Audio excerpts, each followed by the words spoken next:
Raider Nation, what's going on? It's Mitchell Renz here, your host of the Raiders Report. And coming up on today's show, we're going to be looking at and talking about the top free agent targets for the silver and black on the offensive side of the football. If you didn't already see my top 10 free agent video, please go check that one out. But the way that I'm going to do today's program is I'm going to go position by position. Quarterback, running back, wide receiver, tight end, offensive line. And I'm going to give you my top 3 targets at each of those positions and essentially explain why I'm going to spend a lot or why I'm not going to spend a lot of money at that position. Now, luckily, we have a lot of money to be able to go out there and spend. We're top 2 in salary cap space according to Spotrac, according to Over the Cap. I know there's different numbers there, but that's just because of the way that they formulate their money overall. The Raiders are also the only team in the NFL that are top 3 in salary cap space, not only this season, but also next season. I expect John Spytek and I expect Tom Brady to be very, very aggressive this offseason because you can't sit back like you did last offseason. To stay up to date with all things going on around the Raiders, hit that subscribe button. Yeah, obviously I'm going to keep you guys up to date coaching, but really this time of the year, we're getting closer and closer to that new league year. If you don't know when it is, it's March 11th at 4 p.m. Eastern Time. The legal tampering period is March 9th when you can start seeing some of these players end up signing. I go live a bunch during free agency, and if you're looking for more free agency content, hit that subscribe button. Let's go to the first position here, quarterback. I know when we talk about QB, a lot of times we just say, oh, it's Fernando Mendoza. We're going to draft a quarterback. We are 100% correct. We are 100% going to draft a quarterback, and I believe that that's going to be Indiana quarterback Fernando Mendoza. Here's the problem, though. We still have to replace Kenny Pickett. You got to replace Geno Smith. He's going to be either cut or traded, or he's just going to demand his way out. You lost Cam Miller earlier before the year ended, and, Miami just kind of swooped in and took him right away from you. So right now, as it stands, the way that I look at this quarterback depth chart is it's Aiden O'Connell.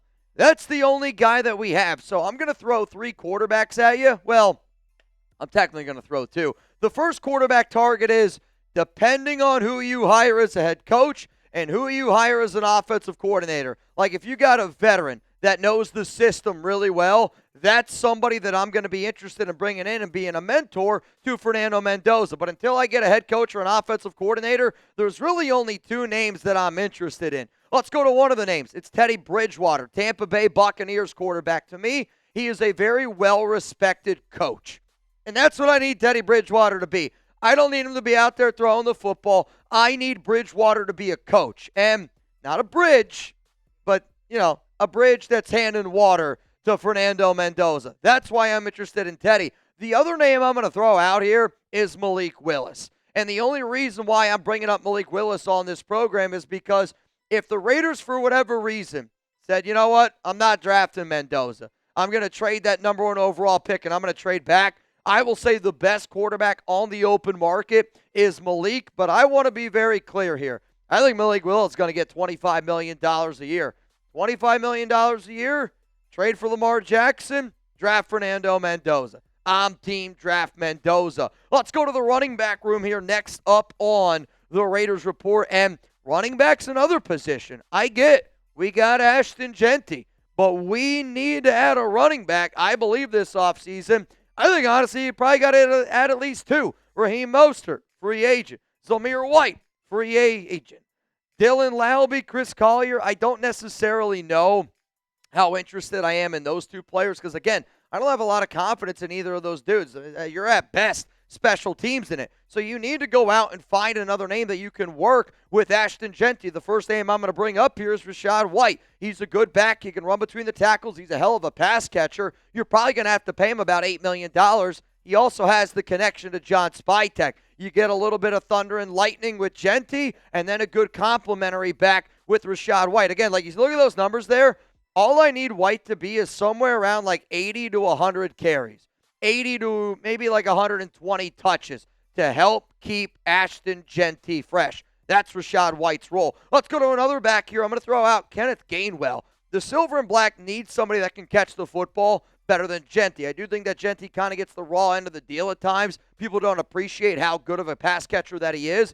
But Kenneth Gainwell is a better pass-catching running back than Genty. So if you need to be able to run this 2-minute drill, you need to be able to run that 2-minute offense, bring in Gainwell, who actually showed that, hey, man, I can also run between the tackles a little bit there in Pittsburgh. Let's go to another back here, Tyler Allgeier. And if there's I think, honestly, the perfect RB2, if you're going to go out and sign one to put next to Genty, it's Allgeier because he's already the RB2 in Atlanta. He's a physical running back who is really good near the goal line. And to me personally, I think there's some interesting pass-catching backs in this year's draft.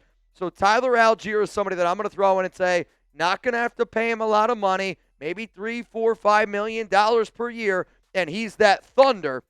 He's that thumper, and what I do expect to be a physical Raiders offense next season. So let me know down below. This is going to be the pinned comment here on today's show. If you could sign only one player on offense, we got a lot of money. And I think if you watch this show, you might know where I'm going to go with my answer here. But you let me know. That's what the Raiders Report is all about. If you're going to spend time watching me, I'm going to spend time listening to y'all. So let me know down below. One player. Who would it be? My answer coming up here in just a moment. I am willing to spend a stupid amount of money, blank check amount of money, on Tyler Linderbaum, Ravens center. Now, some of y'all might be going, well, wait, Mitch, I thought you want JPJ to play center. I would love for JPJ to play center. The only person I will say, there might be another name that I would consider potentially moving JPJ is for Linderbaum. But again, it's thinking about the plan. The plan of having Linderbaum next to somebody like JPJ with a running game where you got Genty, it makes all the sense in the world. Spotrac value is at 17. I'm telling you right now, he's going to get more than 20. Whether it's from the Raiders, whether it's from the Giants, there will be a team that gives Tyler Linderbaum more than $20 million a year. He's one of the best run-blocking interior offensive linemen in the National Football League. Coming up next here on the show, we're going to get into some of my free agent targets at the wide receiver position because obviously this is a very, very important position that you got to look at. Before we take a dive into that, 2026, it's all about a healthier me. And I think anybody, once you get into that new year, you want to be the best version of yourself. And if you're trying to be the best version of yourself in the year 2026, then go get started with our sponsor here, Bubs. Live better longer. And for a limited time, our listeners are getting 20% off at Bubs Naturals by using code CHAT at checkout. Just head to bubsnaturals.com, use code CHAT, and you're all set. After you purchase, they will ask you where you heard about them. Please support the Raiders Report and tell them that we sent you. Also, you know, the older you get, man, like, it's harder to get out of bed. I feel like when I go to the gym, my knees are cracking. It's harder for me to really get myself motivated. I don't like to admit it. My hair's thinning. Now, maybe it's because I'm wearing hats all the time. But, you know, I'm trying to be a healthier version of me. And Bubs Naturals is going to help you do that. It's 2026, which means it's time to get back into the swing and things. A healthy routine, looking and feeling good. We can't just expect that the Raiders are looking good. You know, if I'm going to sit up here and say synergy for Fernando Mendoza, my body needs also a little bit of synergy working. And since I started taking Bubs Naturals collagen, I'm looking and feeling like I'm 20 again. Well, 20's a little young. How about like mid-20s? I think that's pretty safe. And if you want to know which one I'm using, this is the one that I really enjoy. What's crazy is my wife, when I told her that, hey, Bubs Naturals is a sponsor here, she's like, oh, man, I got to get some of that. I've heard a lot of the girls, they talk about it with nails, hair, helps out with all that type of stuff. Over 2,000 5-star reviews. And again, if you want to go get started, please make sure you listen up right now because live better longer. And for a limited time, our listeners are getting 20% off at Bubs Naturals by using code CHAT at checkout. Just head to bubsnaturals.com, use code CHAT, and you're all set. After you purchase, they're going to ask you where you heard about them. Please support our show. Tell them that we sent you. I know y'all always show up and show out. It's time to show up and show out for yourself with Bubs Naturals. Let's go to wide receiver now. Next up here on the program, and it is unbelievably important for the Raiders to sign a wide receiver this offseason. I am making it a bigger and bigger point every time I talk about the Las Vegas Raiders, and I say that because there's a lot of young guys here, minus Tyler Lockett, but he's a free agent. Alex Bachman, a free agent. If you take away Lockett and Bachman and you look at all of those other players there, Trey Tucker might be the oldest one on that team. and he's only in his 4th year in the NFL, and he's extremely unproven. So in my personal opinion, if I'm going to go out and I'm going to sign a wide receiver in free agency, I want to add somebody that's got a little bit more NFL experience underneath their belt. I know Romeo Doubs is still a young player. Maybe we should call him Romeo Dubs for this show. Shout out to Bubs. No, but this is somebody that 6'2", a little bit bigger of a receiver because you can't go out. I thought about Wan'Dale Robinson. The reason why I decided to go with Romeo is because if we have 2 receivers in Trey Tucker and Wan'Dale that are both under 5'9", I mean, that's really tiny wide receivers. So Doubs, somebody who's done a better job as a blocker, 55 grabs, 724 yards, 6 touchdowns, probably going to be somewhere around the 10, 11 to $12 million range. If you want to spend a little bit more money, the name I'm going to recommend is Rashid Shaheed. And electric punt returner, electric kick returner. He's going to help you at special teams, which is something that the Raiders are going to need. If the Silver and Black hire Clint Kubiak, I'm almost going to say it's a lock that we're going to get Shaheed. He's probably going to be somewhere around that 16, 17, $18 million range. Great field stretcher, but he was with New Orleans. Then Seattle traded for him, and he's been a dominant field stretcher for that offense. But if you want to go the pricey route, the Pierce is right. No, that's probably what they should have called the show. Alec Piece, to me, is the perfect fit for a quarterback like Fernando Mendoza.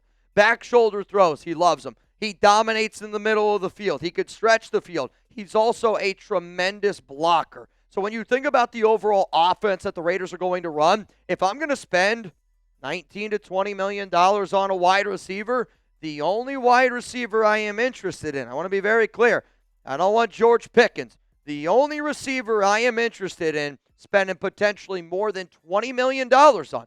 I don't want to go more than 24, 25. That's too much for Pierce. But in that $20 million range, you get Alec Piece, great pairing with Mr. Mendoza. Let's go to the tight end. And if you want a tight end, Bubs. No, tight end, seriously. And this is an important position that the Raiders need to look at. I wouldn't be shocked if the Silver and Black decided to run some more 3 tight end sets. You've kind of seen the Rams do it a few times this season. And with the Raiders showing as much interest in the coaching staff, from Nate Shieldhouse to Mike LaFleur, you have to imagine that they could be trying to take a book out of the Rams, pass offense. You got Bowers, you got Mayer. I'm essentially looking for my Ian Thomas replacement. The first guy I'm going to bring up here, Foster Moreau. And I kind of laugh and I chuckle because how many times I already call. I literally say all the time on the show, Foster Moreau, when I'm talking about Michael Mayer, and it's just a habit of some sorts. But Moreau, to me, is a player that has been with the Raiders organization before. You insert him as your number 3 tight end, and he is a good pass catcher. He can block. He obviously had some health concerns, which I do think is kind of maybe zapped a little bit of that NFL juice that he had going. I would love to bring him back to Las Vegas as that tight end number 3. Now, maybe my favorite tight end to potentially look at is Adam Trotman of the Denver Broncos, and he's a blocker. That's what I need. I need my 3rd tight end to be a damn good blocker. I don't need Troutman catching the football. If we're going to throw tight end targets, it better go to Bowers. It better go to Michael Mayer. So for Troutman, that's kind of the cheaper route if you want to go with a run blocker.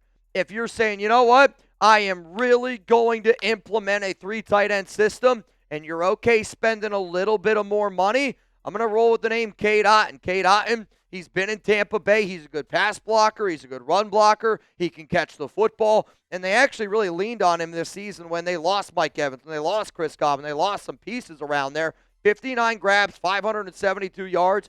Don't look at the touchdowns because I actually think that this year was kind of a funky year for him in terms of touchdowns. He is a good red zone option. But if you're Las Vegas and you're going, I don't know if I'm going to have enough money to spend on a wide receiver. What if I want to make Brock Bowers my wide receiver 1, go a little bit of a cheaper route, and then you go Michael Mayer, Cade Otton as your 2 other tight ends. I'm just saying, it's something that you got to consider. Let's go to offensive tackle next up here on the program. And I actually think the Raiders are a lot better off at OT than what they get credit for, but I'm also a believer in Charles Grant. I'm a believer in, obviously, Colton Miller. He's going to be on your left side. But Stone Forsythe, that's going to be a free agent. DJ Glaze, you can't have him be your right tackle. Maybe they decide to kick Charles Grant over to that right side. No matter what, though, if you're the Raiders, if you're not confident in DJ Glaze and Charles Grant, two players that you drafted in the third round, I do think you have to consider these potential right tackle options. First name I'm going to bring up is my guy, Jermaine Illuminor. Illuminor told me before he left the Raiders that he wanted to remain with this organization. His family loved it. He loved it. The other good part about Illuminor is he can play tackle. He can play guard, and he's done a much better job, I think, than what he gets credit for over with the New York Giants. So if you're telling me I can go a little bit of a cheaper route with offensive tackle, he's probably going to be about $8-9 million. He hasn't given me that number. I do want to be very clear. But Illuminor is somebody that I always had a lot of respect for. Let's go to another name here. It's going to be Jonah Williams. And let's face the facts.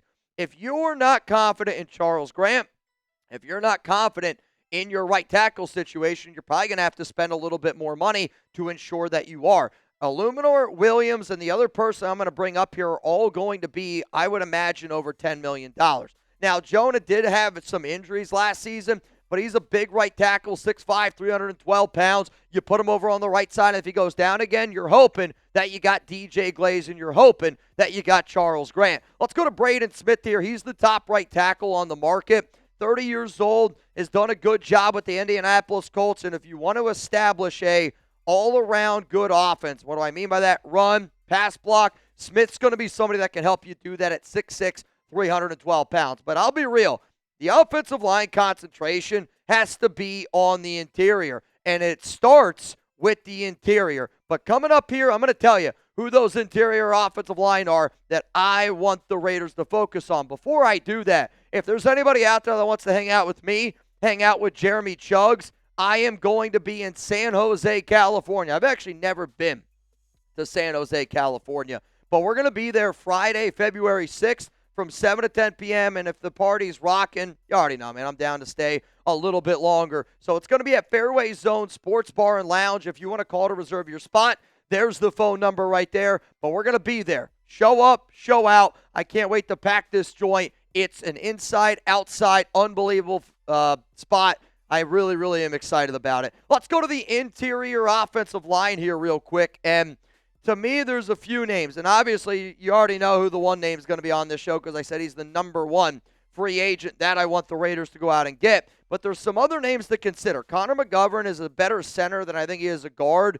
And I do think JPJ is a better center than McGovern, but it's about finding the 5 best players. So if the Raiders still want to stick with the, hey, let's put JPJ at center train, or JPJ at guard train, you could get Connor McGovern. He did have an injury in his last game, but it was a head injury. I would imagine he's going to be okay. No sacks allowed last season. Let's go to another Buffalo Bill, David Edwards. I would say the top offensive guard on the market, and you're going to see a lot of the top players on the market because in my mind, we got over all this money to spend on free agency.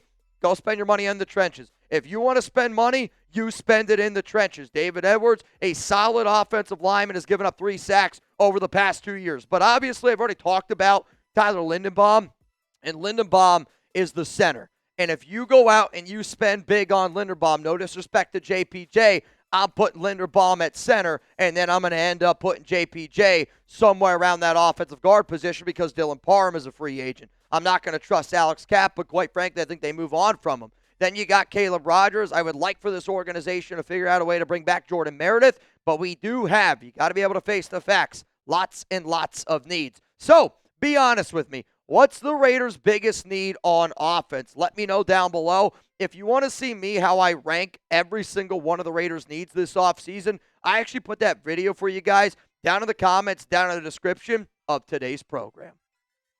Reminder, y'all, I'm always pumping out content. If you haven't followed me on social media, I'm at Mitchell Renz 365, and I'm also going to be live for the AFC and NFC Championship game. So make sure you're subscribed. Make sure those notices are turned on. I'm down here in Dallas, and we're expecting an insane snowstorm. I'm walking my ass in that snowstorm, and we're about to get icy on Sunday.